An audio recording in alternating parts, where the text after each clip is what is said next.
ఓం శ్రీ గురుభ్యో నమః. శ్రీ భాగవత కృష్ణదేశికేంద్రుల వారి శుద్ధ నిర్గుణ తత్వ కందార్థములు. శ్రీ గురుదత్తాభయదానమును తెలియజేయుచున్నారు. తనకు శరణన్నవారుల మనశెట్టిదో తరచి చూచి మరి తెల్పదగు వినువారికి తగినట్టిది అనిరిట్లు మహానుభావులతి చాతుర్యమోనా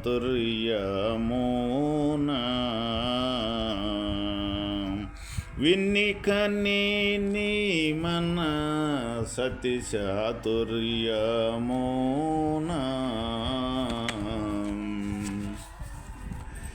ఘనమైన ఈ బోధ కరుణిస్తేదేని ఘనమైన ఈ బోధ కరుణిస్తేదేని సచినదాకా నిదురవచేనదాకా మరువకు మతి చాతుర్యమునా వినికని మన సతి చాతుర్యమునా. ఆయన శిష్య, పరిపూర్ణ బోధను పొందుట కొరకై ఎవరైనను సద్గురువులను శరణు పొందినప్పుడు వారి మనస్సు ఎటువంటిదో బాగుగా పరీక్షించి తెలుసుకొనిన పిదప తగిన బోధలను చేయవలెను గాని అపరిపక్వ చిత్తులకు ముందుగా పరిపూర్ణ బోధను తెలుపరాదని మహానుభావులైన మన పెద్దలు చతురతతో తెలియపరిచినారు. నీ మనస్సు చాలా మంచిదనియు పరిపక్వ స్థితి కలదనియు లోకులు చెప్పగా వినియును నేను స్వయముగా పరీక్షించి తెలుసుకొనియును.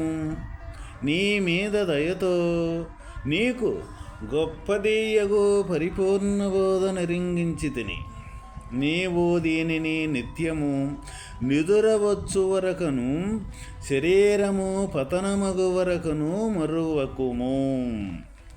ఓ శిష్యుడా, పరిపూర్ణ బోధను పొందుట కొరకై ఎవరైనను సద్గురువులను శరణ పొందినప్పుడు వారి మనస్సు ఎటువంటిదో బాగుగా పరీక్షించి తెలుసుకొనిన పిదపే తగిన బోధలను చేయవలను గాని అపరిపక్వ చిత్తులకు ముందుగా పరిపూర్ణ బోధను తెలుపరాదని మహానుభావులైన మన పెద్దల చతురతతో తెలియపరిచినారు. ఈ పరిపూర్ణ బోధను పొందుటకు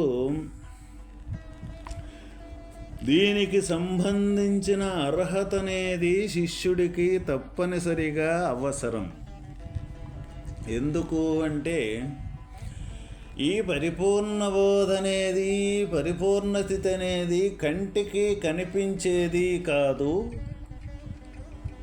మనస్సుకి ఆలోచనకి అందేది కాదు, ఇంకా చెవులకి వినపడేది కాదు, ఇట్టిది అట్టిదని మాటలాడేది కానే కాదు. మరి మాట్లాడేది కాదు, వినపడేది కాదు, మనస్సుతో ఆలోచన చేసేది కాదు, కంటికి కూడా కనపడేది కాదు. మరి ఈ ఇంద్రియములకి మొత్తానికి కూడా ఏమీ గోచరించని యొక్క వస్తువుని గురించి ఏ విధంగా తెలియజేయాలి, ఎటువంటి వారికి తెలియజేయాలి ఈ విద్య, ఈ పరిపూర్ణ బోధ అంటే ఎవరైతే అసలు సహజంగా ప్రతి ఒక్కరూ కూడా ఈ సృష్టిలోకి వచ్చినప్పుడు ఈ శరీరాన్ని ధరించుకొని ఈ భూమి మీదకి వచ్చిన ప్రతి ఒక్క మనిషి కూడా దేనికోసం ఈ భూమి మీదకి వస్తాడు అంటే వాళ్ళు ఏదైతే శరీరము పుట్టింది లగాయితూ ఈ శరీరము మరణించే మట్టికి వాళ్ళు ప్రతి క్షణము కూడా ఏమి చెయ్యాలో, ఏమి తినాలో, ఏది అనుభవించాలో అన్నదాన్ని తీసుకొనే ఈ భూమి మీదకి శరీరాన్ని ధరించుకొని రావటం అనేది జరుగుద్ది ప్రతి ఒక్కరూ కూడా. అట్లాగే మరి ఈ పరిపూర్ణ బోధనే పొందేదానికి సంబంధించిన అర్హతను కూడా, అటువంటి సంస్కారాన్ని కూడా తీసుకొచ్చుకునే యొక్క ధన్యజీవి ఎవరైతే ఉన్నారో వాళ్ళు దానికోసమే వచ్చారు, దానికోసమే వచ్చి ఉంటారు. కాబట్టి వాళ్ళ యొక్క మనోవృత్తులు, మనోభావాలు ఏ విధంగా ఉంటాయి అంటే వాళ్ళకి అటువంటి దాని సంబంధించిన భావనలు, ఆలోచనలు ఉండి దానికి సంబంధించిన వాతావరణం ఎక్కడ ఉంటూ ఉన్నది, ఎక్కడ దొరుకుతుంది అది మనకి, దీనికి సంబంధించిన యొక్క విషయం అనేది మనకు, ఆ విద్య అనేది ఏ విధంగా మనం పొందగలుగుతాము, అసలు ఈ భూమి మీదకి రావాల్సిన పని ఏమిటి, రాకదలికి మనం ఎక్కడ ఉన్నాము, వచ్చినాక కొంతకాలం ఎందుకు ఉంటూ ఉన్నాము, తర్వాత మళ్ళీ లేకుండా పోతూ ఉన్నామే, ఏమిటిది అసలు ఇదంతా కూడా, అసలు ఎందుకు కొంతకాలం ఉండాల్సిన పని ఏమిటి, తర్వాత లేకుండా ఎక్కడికి పోతున్నామో తెలియకుండా పోయే పని ఏమిటి, అసలు ఎవరు రమ్మంటే ఎక్కడికి ఈ సృష్టిలోకి రావటం అనేది జరిగింది అని ఇటువంటి తపనతో కూడుకొని, ఇటువంటి భావనలతో కూడుకొని ఈ లోక వ్యవహారానికి సంబంధించిన ఏది కూడా తనకు పట్టనట్టు, చూచి చూడనట్టు, విని విననట్టు, ఈ విధంగా ఈ లోక వ్యవహారం అనే వ్యవహారానికి ఉంటూనే కూడా దేనితోటి సంబంధం లేకుండా, దీనికి దేన్ని కూడా ఇష్టంతో ఏది కూడా ఈ పనులు కానీ, ఈ సంపదలు కానీ, ఈ ఎన్నిండప్పటికీ కూడా వీటి మీద ఇష్టతంటూ లేకుండా ఉంటూ ఉంటాడు. అటువంటి యొక్క మానవుడు అంటే పరిపూర్ణం యొక్క స్థితిని, భగవంతుని యొక్క స్థితిని పొందేదానికి సంబంధించిన భావన కలిగిన వాడు అటువంటి భావనలతోటి కూడుకొని ఉంటాడు. తక్కిన జనాలైతే ఇక లోక వ్యవహారంలో తలమునకలయ్యి ఈ లోకమే శాశ్వతము, నిజము, ఈ శరీరమే నిజము అనుకొని ఈ శరీరానికి సంబంధించిన లోక వ్యవహారం ఏదైతే ఉన్నదో ఇదే గొప్పది అనుకొని దీంట్లోనే తలమునకలయ్యి వాళ్ళ వ్యవహారం మొత్తం గడుపుతూ ఉంటారన్నమాట. ఇది ఈ పరిపూర్ణతత్వాన్ని అంటే భగవంతుని యొక్క తత్వాన్ని తెలుసుకునే సంస్కారంతో పుట్టిన వ్యక్తి యొక్క భావనలు, ఆలోచనలు ఏ విధంగా ఉంటాయి. మరి ఈ పుట్టటం పెరగటం అనే సంసారంతో కూడుకొని ఉండి ఇదే నిజము అనుకునేవాడి యొక్క భావనలో ఈ తీరుగా ఈ ప్రపంచానికి సంబంధించిన వ్యవహారం ఏదైతే ఉన్నదో దాంట్లో తన పేరు ప్రఖ్యాతలు, తన ప్రత్యేకతలను నిరూపించుకుంటూ అడుగడుగునా తను చేసే పని, తను చేసే ఆలోచన ఒకరికంటే మిన్నగా ఉండాలి, ఒకరికంటే గొప్పగా ఉండాలి, నేనే ఎక్కువ, నేనే గొప్ప అనుకొని ఈ ప్రపంచానికి సంబంధించిన భావనలతోటి కూడుకొని ఉంటాడనమాట. ఇటువంటి వాడికి ఈ దైవ సంబంధించిన విద్య ఏదైతే ఉన్నదో అది అనుమాత్రమైనా సరే వాళ్ళకి పట్టదు. అనుమాత్రమైనా సరే వాళ్ళు ఈ విద్య కోసం చెవులు వగ్గవు.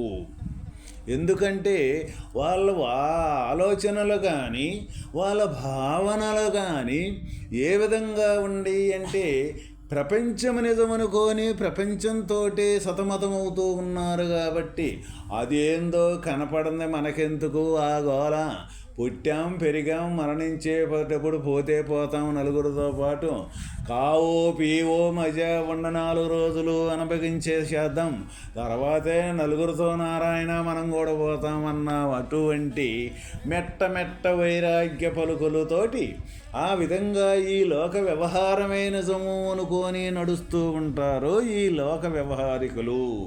కానీ ఈ దైవ సంబంధించిన విషయం పొందాలనుకున్న సంస్కారం కలిగిన జీవుడు ఈ విధంగా ఈ లోకం అంటే పట్టకుండా, ఈ లోక వ్యవహారం అంటే అసలు పట్టించుకోకుండా తన మనోవృత్తిలో తన మనస్సులో నిరంతరము నేను కనీసం ఈ సత్యాన్ని ఎప్పుడు తెలుసుకోవాలి, ఈ పుట్టుకకి కారణమైన వాడు ఎవరు, ఈ పెరిగేదానికి కారణమైన వాడు ఎవరు, ఇక్కడ మరి తర్వాత మరణించిన తర్వాత ఏది నిజమైనది, ఏది శాశ్వతమైనది, ఆ శాశ్వతమైన వస్తువు అనేది ఈ శరీరంలో మరి ఏదైనా సరే ఉన్నదా లేదా, మరి శవానికి ఈ శరీరానికి ఉన్న తేడా ఏమిటి? శవం అంటూ అక్కడ కనీసం కదిలించినా కొట్టినా తిట్టినా కాల్చినా పూడ్చినా సరే అది ఏమీ కదలిక లేదు, మెదలిక లేదు, నన్నేమీ చేస్తూ ఉన్నారు అని అది అంటం లేదు. అయితే ఇప్పుడు ఇది దీన్ని చిన్న మాటన్నా సరే ఆకాశం అంత ఎత్తు రోసం పొడుచుకొని వచ్చుద్ది. దీనికి ఒక మాట అంటేనే చాలు, నన్నంటావా నువ్వు అని ఆ తీరుగా ఇది విర్రవీగుతూ వచ్చుద్ది. ఇంకా లేకపోతే చిన్న దెబ్బ తగిలితే అయ్యో నాకే దెబ్బ తగిలింది అనేని బాధపడుతూ ఉంటుంది. ఈ విధంగా దీన్ని మరి ఇన్ని రకాలుగా పోషించుకునేది ఏమిటి దీంట్లో ఉన్నది? ఇది ఇప్పుడు ఉన్నది, అది ఏమై ఉన్నది, ఎక్కడ ఉన్నది, ఏ మూలన దాంకొని ఉన్నది? అది లేదంటానికి ఆస్కారం లేదు. ఎందుకు అంటే లేనిది ఇదంటూ ఈ గుర్తెరగటం కానీ, ఈ నొప్పి తగిలేది కానీ, ఈ సురుకు పుట్టేది కానీ, దీంట్లో ఈ కదిలించేది మెదిలించేది సర్వకార్యకలాపాలు అంటూ లేకపోతే ఇది శవము అన్న సంగతి మనకు తేటతెల్లంగా అర్థమవుతుంది ప్రతి ఒక్కరికి. మరి ప్రతి ఒక్కరికి అర్థమయ్యేటప్పుడు అప్పుడు దీంట్లో ఏదైనా సరే మనకు కనపడకుండా ఏదైనా ఒక వస్తువు అంటూ ఉన్నది. అది ఏంటిది? ఆ వస్తువు అంటే జీవుడని కొంతమంది, ప్రాణమని కొంతమంది, ఇట్లా అనేక రకాలుగా చెప్పుకుంటూ ఉన్నారు. అది ఇప్పుడు ఉన్నదా లేదా? అది ఉంటే ఎక్కడ ఉన్నది? అది ఏ విధంగా ఉన్నది? ఆ ఉంటే ఏ విధంగా నేను తెలుసుకోవాలి అని ఇటువంటి భావనలతోటి, ఇటువంటి తపనతోటి ఆ సంస్కారం కలిగిన యొక్క జీవుడు ఈ విధంగా తపిస్తూ ఉంటాడు.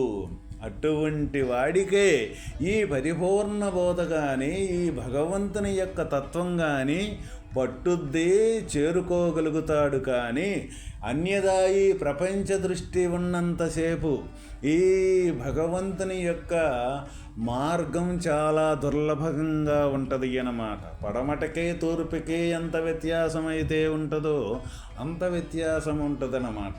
కాబట్టి ఇది కేవలం కావాలి అని ఒకరు కల్పించితే వచ్చితే అది నిలబడేది కాదు.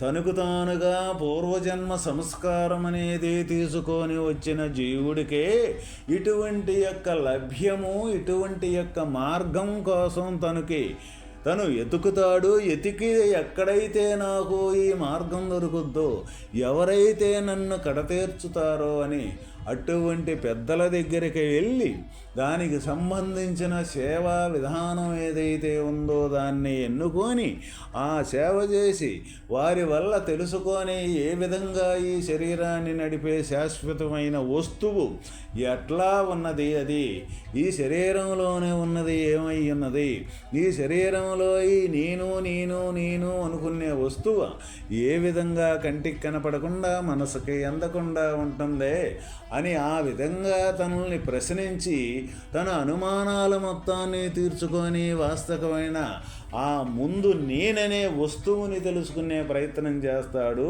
ఈ సాధనతోటి ఈ సంస్కారం కలిగిన జీవుడు.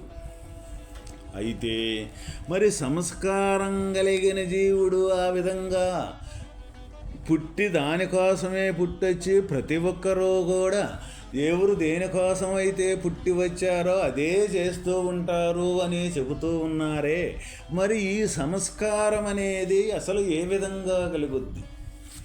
ఈ సంస్కారం కలగాలి అంటే కావలసిన అసలు అర్హత అంటూ ఏంటిది? మరి సంస్కారం లేకుండా ప్రతి ఒక్క మానవుడు కూడా సావు పుట్టుకలు ఒకే రకంగా ఉండయే, ఆకలి దప్పులు ఒకే రకంగా ఉండయే, ఈ సుఖదుఖాలనేది కూడా ఒకే రకంగా ఉండేవి కదా. మరి ఏ విధంగా ఇటువంటి సంస్కారం అనేది మనిషికి కలుగుద్ది? మరి సంస్కారం కలిగితేనే ఈ విద్యకి అర్హత కావాలి అని చెప్తూ ఉన్నారు కదా. మరి అటువంటి సంస్కారం ఏ విధంగా కలుగుద్ది అని అంటే, తప్పనిసరిగా అటువంటి సంస్కారం కలగాలి అంటే ఈ ప్రపంచంలోనే మనకి నిరంతరము మనల్ని మనం పరిశోధన కానీ చేసుకున్నట్లయితే చివరికి మనకి ఇక్కడ ప్రపంచంలో దోసేది ఏంటిది అంటే, ఏది కూడా ఎక్కడ ఒకటి కూడా శాశ్వతంగా నిలబడేది కాదు. ఎందుకు అంటే కాలం అనేది ఈరోజు ఉన్నది. ఈరోజు మనం ఏదే చేశామో అయిపోయింది, ఆ రోజు పోయింది, మనం చేసింది పోయింది. మళ్ళీ మరుసటి రోజు వస్తూ ఉన్నది.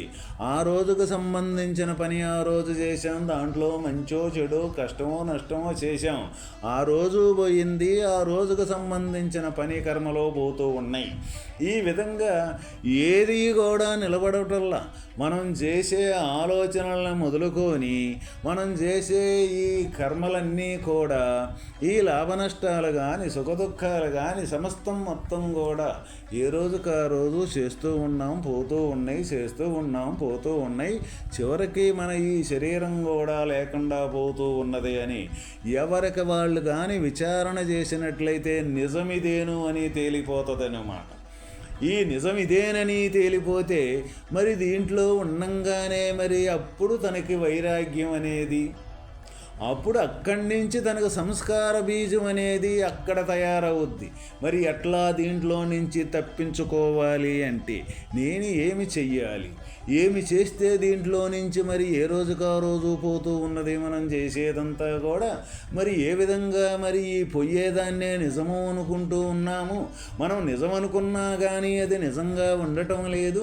మరి నిజంగా దాన్ని నిజం అనుకొని భ్రమపడి ఎన్ని రకాల ఇబ్బందుల బాధలు పడుతున్నామని ఎవరైతే స్వయంగా తను సొంతంగా ఆలోచన చేసి విచారణ చేసి ఆ విచారణ ద్వారా ఇటువంటి నిజ నిర్ధారణ ఎవరైతే చేసుకోగలుగుతారో తప్పనిసరిగా వాళ్ళకి సంస్కారం అనే బీజం అనేది అక్కడే ఏర్పడుద్ది.